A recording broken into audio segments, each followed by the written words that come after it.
Hello बच्चों, कैसे हैं आप लोग। बच्चों, आज हम शुरू करने जा रहे हैं इंग्लिश ग्रामर की कक्षाएं।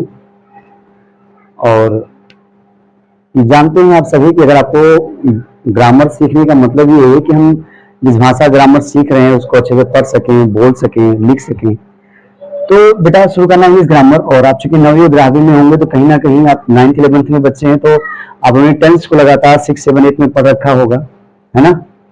और ये भी जानते हैं कि ग्रामर आपको एक्टिव पैसिव करना है, डायरेक्ट इनडायरेक्ट करना है, तो आपको टेंस तो आना ही चाहिए। अब टेंस में जब आप देखिए, रटने से कभी भी पढ़ाई आपको आ नहीं सकती है ना। पढ़ना अगर आपको है तो आपको कॉन्सेप्ट समझना पड़ेगा। एक बार आप समझ जाइए ना, कि पूरे जीवन आपको कोई प्रॉब्लम होना ही नहीं है। रटू तोता बन करके तो कभी आप पढ़ेंगे, कोई विषय हो, इंग्लिश की बात नहीं कर रहे हैं, कोई भी विषय हो, XYZ, आपका बायो है, मैथ है, केमिस्ट्री है, फिजिक्स है, जब आप कॉन्सेप्ट समझ जाते हैं फिर आपके साथ समस्याएं थोड़ी सी कम हो जाती है और आपको समझ अच्छे से आता है। तो चलिए आइए क्लास शुरू करते हैं। देखिए, मैंने यहाँ पे 4 लाइन आपको लिख रखा है और मुझे लगता है कि ये 4 लाइन आपने समझ लिया है। तो जो ट्रांसलेशन का मामला है, जो आपका टेंस का मामला है, वो लगभग आपकी समझ में ज्यादा आ जाएगा। क्या है तो देखिए, मैंने लिख रखा है रूल 1 है, रूल 2 है, रूल 3 है, रूल 4 है। पहला जो हमारा वाक्य है बेटा, ये हमारे अफर्मेटिव के लिए है। दूसरा वाक्य हमारा बेटा किसके लिए है, निगेटिव के लिए है। और तीसरा हमारा जो है इंटेग्रेटिव के लिए। इंटेग्रेटिव कितने होते हैं, एक तो ऐसे होते हैं इसका जवाब हम यस या नो में देते हैं, जो हेल्पिंग वर्ब से शुरू होते हैं हमारे। और दूसरा जो होता है वो एक्सप्रेशन टाइप का होता है। आपको बताना पड़ेगा कि आप कहाँ जा रहे थे, तो आप थोड़ी बोलेंगे कि हाँ या ना। तो आपके पापा पूछे आप कहाँ जा रहे थे, तो आप बताएंगे कि मैं स्कूल जा रहा हूँ, मैं घर जा रहा हूँ, मैं ये कर रहा हूँ। अगर क्या आप हाँ में जवाब दे देंगे। तो ये 4 फार्मूले हैं, 4 फार्मूलों के ही हम सारे टेंस जो होते हैं उनको कवर करेंगे। पर आज के क्लास में ये सीखने वाले हैं कि चारों फार्मूलों का यूज क्या है। देखिए, आप सब इतना जानते हैं कि सब्जेक्ट जो होता है, वर्ब होता है, ऑब्जेक्ट होता है। सब्जेक्ट क्या बच्चों, कोई भी वाक्य जिसके बारे में कोई भी वाक्य जिसमें जो शब्द है उसके बारे में बात करते हैं, उसे हम क्या कहते हैं, सब्जेक्ट कहते हैं। सब्जेक्ट कौन हो सकता है, या तो कोई नाउन हो सकता है, तो कोई प्रोनाउन हो सकता है। मुख्य तौर पर सब्जेक्ट आपके यही होते हैं, है ना। वर्ब क्या होता है जी, ऐसे शब्द जो कार्य को दर्शाते हो। अब जैसे मैं कह रहा हूं किताब, एक शब्द सुन करके आपको ये तो समझ में आ रहा है कि ये शब्द है, पर ये समझ में नहीं आ रहा है कि ऐसे कोई काम तो समझ में नहीं आ रहा है आपको। तो मैंने बोला जो है गाना, या मैंने बोल दिया बेटा जी परोसना, मैंने बोल दिया चलाना, मैंने बोल दिया सोचना। तो कहीं ना कहीं लगता है सोचे का मतलब हमको देर तक दिमाग पे, ब्रेन पे जोर देना पड़ेगा, है ना। तो सोचना पड़ेगा, मेहनत करना पड़ेगा, हमें फिजिकली या मेंटली वर्क करना पड़ेगा। तो दैट्स कॉल्ड वर्ब। और ऑब्जेक्ट क्या होते हैं, वह सब जिनका प्रभाव या जो वर्ग से प्रभावित होते हैं उन्हें क्या कहते हैं, ऑब्जेक्ट कहते हैं। अब इसलिए देखिए, मैंने यहाँ पे लिखा, हम लिख दिया कि वह जो है घर जाता है। क्या लिखा था मैंने यहाँ पे, वह घर जाता है। अब बोलेंगे ठीक है सर, वह घर जाता है। आपको लग रहा है सर जब आप हिंदी पढ़ा रहे तो आपको हिंदी लिखना नहीं है। बेटा बात यहाँ हिंदी इंग्लिश की नहीं है, बात यहाँ समझने की है। जब आप समझ जाएंगे फिर मैं हिंदी में लिखना बंद कर दूंगा, है ना बेटा। तो आपको बस समझना है यहाँ पे। अब यहाँ पे हम किसके बारे में बात करें बेटा जी, तो वी आर टॉकिंग अबाउट वह।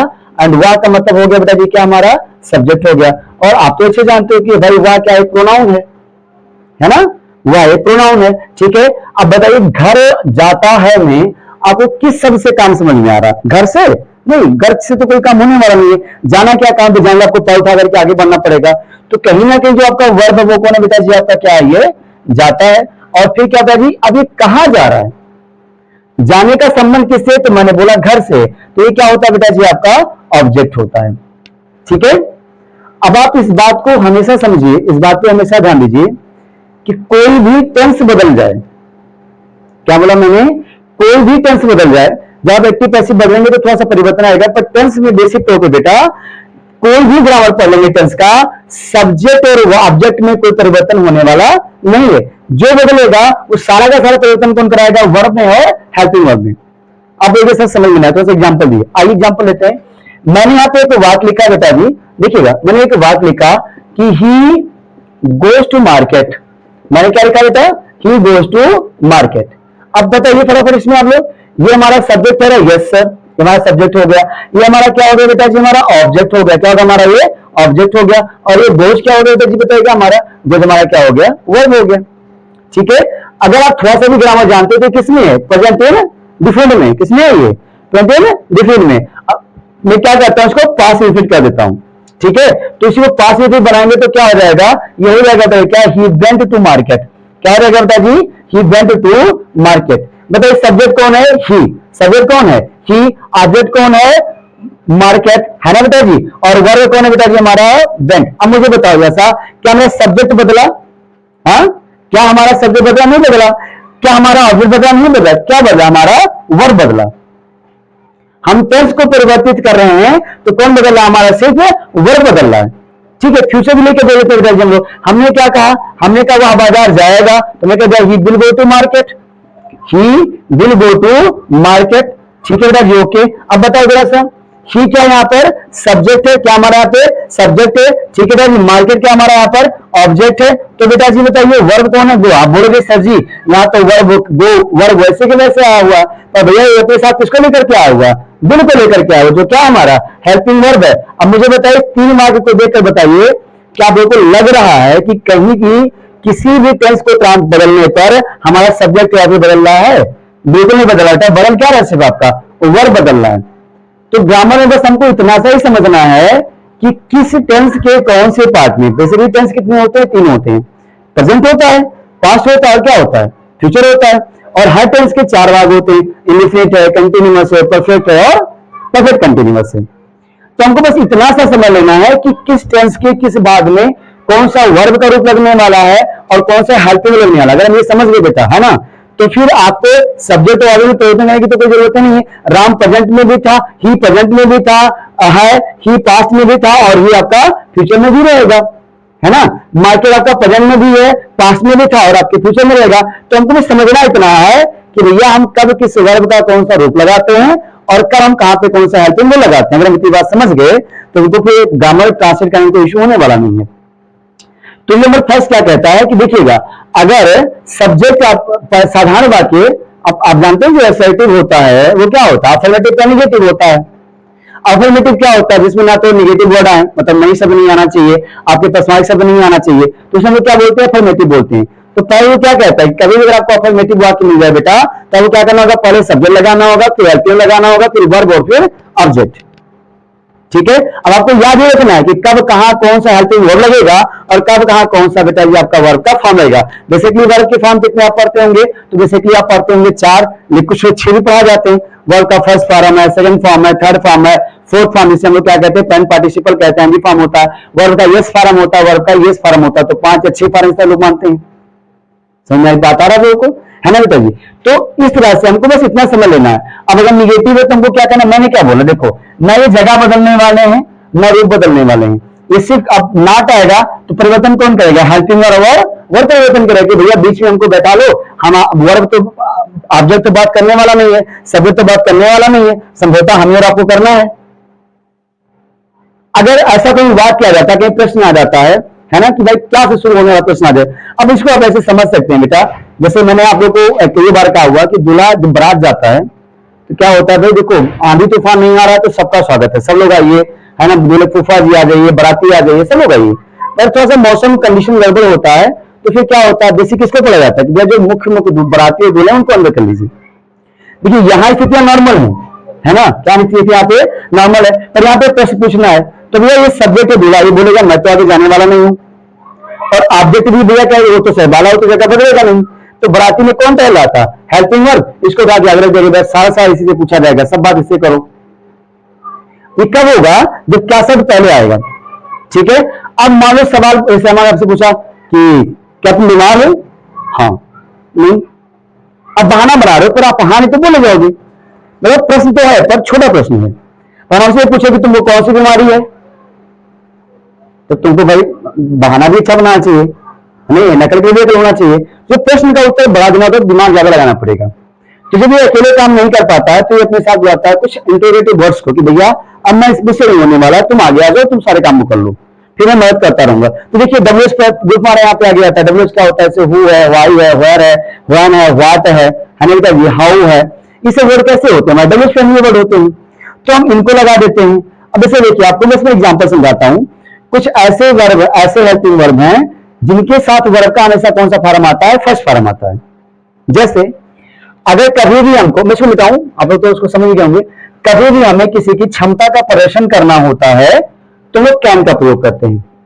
कैन का मतलब है सत्ता है ना बेटा जी, सत्य है और शक्ति है, सत्ता है, सत्य है और शक्ति है।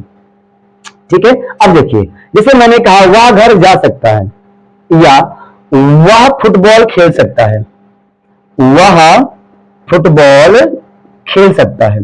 तो बेटा जी अगर आप लोग को यहाँ पे समझना वह फुटबॉल खेल सकता है, देखिए तो साधारण बात है, इसमें नहीं सब तो है नहीं किया नहीं है ना, तो सब क्या आएगा सब को ना हुआ, फिर क्या आएगा हेल्पिंग वर्ब, क्या आएंगे कैन, खेलने क्या रहेगा प्ले, और क्या खेलना बाबू लोगों को football, he can play football.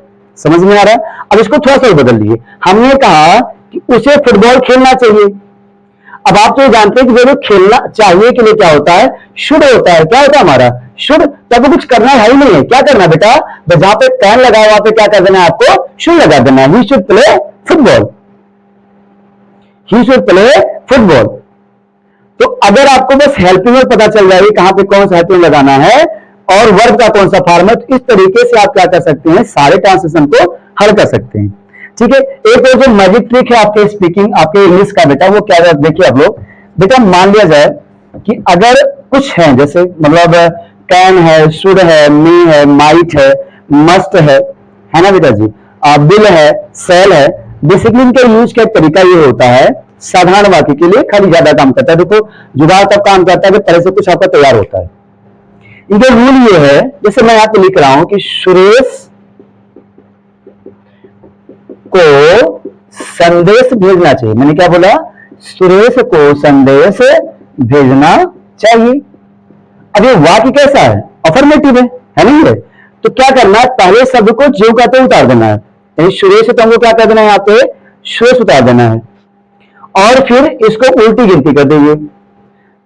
को चाहिए का क्या होगा, शुड होगा, क्या होगा बेटा जी, शुड। भेजने का क्या होगा बेटा जी, सेंड, और संदेश का क्या होगा बच्चों, मैसेज। देखिए आपका आंसर बनकर तैयार हो गया। अब कुछ नहीं आ रहा तो इस तरीके से भी आप ट्रांसलेट कर सकते हो। और एग्जाम्पल देखिए, और एग्जाम्पल देखिए, जैसे मैं कह दिया कि जो है रोहित को, रोहित जो है गेंद फेंक सकता है, क्या बोला मैंने, रोहित गेंद फेंक सकता है। ओके, रोहित गेंद क्या कर सकता है बेटा जी, फेंक सकता है। ठीक है, फिर साधारण तो क्या करना है, रोहित लिख देना है, पहला वर्ड जो का तुम अग्नि वेरिएबल बेटा जी, और फिर उल्टी गिनती, मतलब सकता का क्या रहेगा कैन, फेंकने का क्या रहेगा थ्रो, और गेंद का क्या रहेगा बॉल। इस प्रकार से बेटा जी भी आप इसको ट्रांसलेट कर सकते हो। पर देखो ये हमेशा वर्क नहीं करता है, ये हमेशा वर्क नहीं करता है। क्यों नहीं करता है बेटा जी, क्योंकि जब निगेटिव इंटेगेटिव आएगा तो आपको परेशानी होगी। पर समानता तो क्या बेटा सीख सकते हो ना कि कैसे ट्रांसलेट होता है, because something is better than nothing, है ना बेटा। तो आप सब इसको प्रिपेयर कर लीजिएगा, नेक्स्ट बार पढ़ाने आप लोग को आएंगे तो अगली बार हम लोग डिस्कस करेंगे कि भाई जो हमारे टेस्ट की शुरुआत करनी है वो कैसे करनी है। पर आप ये ध्यान रखो बच्चों कि आपको चारों फॉर्मूला याद होना चाहिए। साधारण वाक्य का फॉर्मूला क्या होगा, सबसे पहले सब्जेक्ट, फिर आपका हेल्पिंग वर्ब, फिर आपका वर्ब, फिर आपका ऑब्जेक्ट। निगेटिव का क्या है बेटा जी, सबसे पहले सब्जेक्ट, फिर हेल्पिंग वर्ब, फिर नॉट, फिर वर्ब और फिर ऑब्जेक्ट। क्या शुरू होने वाले वाक्य का क्या है बेटा जी, पहले हेल्पिंग वर्ब, फिर सब्जेक्ट, फिर वर्ब और फिर ऑब्जेक्ट। जो WH फैमिली वाले हैं पहले WH फैमिली पहले कर दीजिएगा, फिर हेल्पिंग वर्ब, फिर सब्जेक्ट, फिर वर्ब और ऑब्जेक्ट। एक ध्यान रखिएगा, मतलब कोई बच्चों के मन में प्रश्न आ रहा होगा बेटा, पूरे टेंस में दो ऐसे टेंस होते हैं, टेंस के पार्ट होते हैं, प्रेजेंट इंडेफिनिट और पास्ट इंडेफिनिट। इनके साधारण वाक्य में हेल्पिंग वर्ब नहीं होते, वहां पे थोड़ा सा आपको समझना पड़ेगा। जैसे अगर प्रेजेंट इंडेफिनिट का साधारण वाक्य तो वर्ब का यस या यस फॉर्म होता है, पास्ट इंडेफिनिट तो वर्ब का सेकंड फॉर्म होता है। ठीक है, पर खाली वही दो को छोड़ के बच्चा सब जगह रूल काम करता है। तो आप लोग क्या करेंगे, इस रूल को एकदम से रख लेंगे, प्रिपेयर कर लेंगे बेटा जी। अच्छा, इसमें दो बात आपको छूट जा रहा है।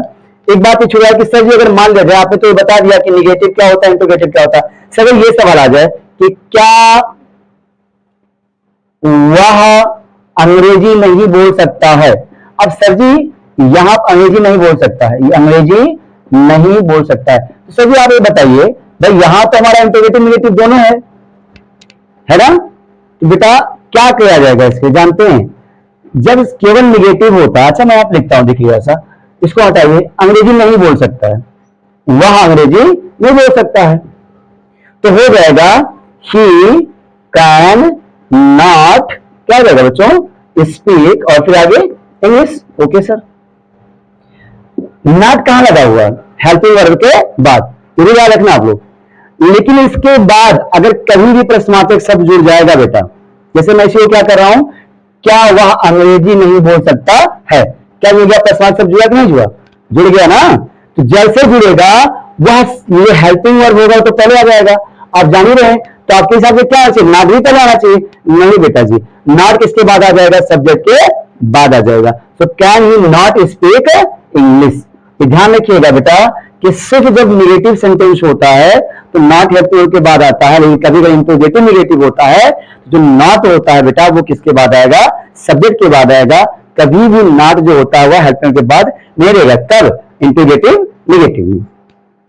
ठीक है, तो आज की क्लास में इतना बच्चों, that's all for today classes. See you tomorrow with new topic. इसको आप लोग प्रिपेयर कर लीजिए, घर पे मेहनत करते रहिए और घर जाके सेल्फ स्टडी करके जो भी क्रॉस क्वेश्चन बनते हैं नेक्स्ट क्लास में जरूर पूछा करिए। ठीक है बेटा जी, ओके, सो दैट्स ऑल बेटा जी।